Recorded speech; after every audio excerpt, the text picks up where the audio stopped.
ಟೇಸ್ಟಿಯಾಗಿರುವಂಥ paneer butter masala ಮಾಡಲಿಕ್ಕೆ ನಾನಿಲ್ಲಿ ಒಂದು 250 ಗ್ರಾಮಷ್ಟು ಪನ್ನೀರನ್ನ ಉದ್ದುದ್ದಕ್ಕೆ ಕಟ್ ಮಾಡಿ ರೆಡಿ ಮಾಡಿ ಇಟ್ಕೊಂಡಿದ್ದೀನಿ. ಇವಾಗ ಒಂದು ಪಾತ್ರೆ ಬಿಸಿ ಇಟ್ಕೊಂಡು 1 ಸ್ಪೂನ್ ಆಗೋಷ್ಟು ಎಣ್ಣೆ ಹಾಕ್ಕೊಂಡು ಒಣ ಮಸಾಲೆಗಳನ್ನ ಹುರ್ಕೊಳ್ತಾ ಇದ್ದೀನಿ. ಚಕ್ಕೆ, ಲವಂಗ, ಏಲಕ್ಕಿ, ಮೆಣಸು, ಧನಿಯಾ, ಜೀರಿಗೆ ಎಲ್ಲವನ್ನು ಹಾಕ್ಕೊಂಡು ಚೆನ್ನಾಗಿ ಹುರ್ಕೊಳ್ತಾ ಇದ್ದೀನಿ. ಕರಿ ಏಲಕ್ಕಿ ಕೂಡ ಹಾಕ್ಕೊಳ್ತಾ ಇದ್ದೀನಿ.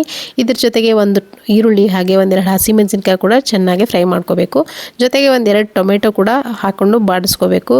ಸ್ವಲ್ಪ ಕೊತ್ತಂಬರಿ ಸೊಪ್ಪು ಹಾಕ್ಕೊಂಡು ಇಲ್ಲಿ ಮೆಲನ್ ಸೀಡ್ಸ್ ಅಂತ ಏನು ಕರಿತೀವಿ ಅದನ್ನು ಹಾಕೊಳ್ತಾ ಇದ್ದೀನಿ. 1 ಟೇಬಲ್ ಸ್ಪೂನ್ ಆಗೋಷ್ಟು ಹಾಕಿ ಗೋಡಂಬಿ ಕೂಡ 8 ರಿಂದ 10 ಹಾಕ್ಕೊಂಡು ಚೆನ್ನಾಗಿ ಸಾಫ್ಟ್ ಆಗೋವರೆಗೂ ಟೊಮೆಟೊ ಸಾಫ್ಟ್ ಆಗೋರು ಫ್ರೈ ಮಾಡಿಕೊಂಡು ಶುಂಠಿ ಬೆಳ್ಳುಳ್ಳಿ ಪೇಸ್ಟನ್ನು ಕೂಡ ಹಾಕ್ಕೊಂಡು ಇದನ್ನು ತಣ್ಣಗಾದ್ಮೇಲೆ ಮಿಕ್ಸರ್ ಜಾರ್ಗೆ ಹಾಕ್ಕೊಂಡು ಅಚ್ಕಾರದ ಪುಡಿ, ಅರಿಶಿನ ಪುಡಿ ಹಾಕ್ಕೊಂಡು ನುಣ್ಣಗೆ ರುಬ್ಕೋಬೇಕು. ಇವಾಗ ಅದೇ ಕಡಾಯಿ ಬಿಸಿ ಇಟ್ಕೊಂಡು ತುಪ್ಪ ಅಥವಾ ಬೆಣ್ಣೆನ ಹಾಕ್ಕೊಂಡು ಒಂದು ಪಲಾವ್ ಎಲೆ ಹಾಕ್ಕೊಂಡು ರುಬ್ಬಿದಂಥ ಮಸಾಲೆ ಹಾಕ್ಕೊಂಡು ನೀರು ಹಾಕ್ಕೊಂಡು ಚೆನ್ನಾಗಿ ಮಿಕ್ಸ್ ಮಾಡಿಕೊಂಡು ಇವಾಗ ಮುಚ್ಚಿ ಒಂದು 5 ರಿಂದ 10 ನಿಮಿಷ ಇದನ್ನು ಎಣ್ಣೆ ಬಿಡುವವರೆಗೂ ಕುದಿಸ್ಕೋಬೇಕು. ಇವಾಗ ಕಟ್ ಮಾಡಿ ಇಟ್ಕೊಂಡಂಥ ಪನ್ನೀರನ್ನು ಹಾಕಿ ಜೊತೆಗೆ ಕಸೂರಿ ಮೆಥಿ ಮೇಲ್ಗಡೆ ಕ್ರಷ್ ಮಾಡಿಕೊಂಡು ಹಾಕ್ಕೊಂಡು ಮಿಕ್ಸ್ ಮಾಡ್ಕೊಂಡ್ರೆ ಆಯಿತು. ಟೇಸ್ಟಿಯಾದಂಥ ಪನ್ನೀರ್ ಬಟರ್ ಮಸಾಲ ರೆಡಿ ಆಗುತ್ತೆ.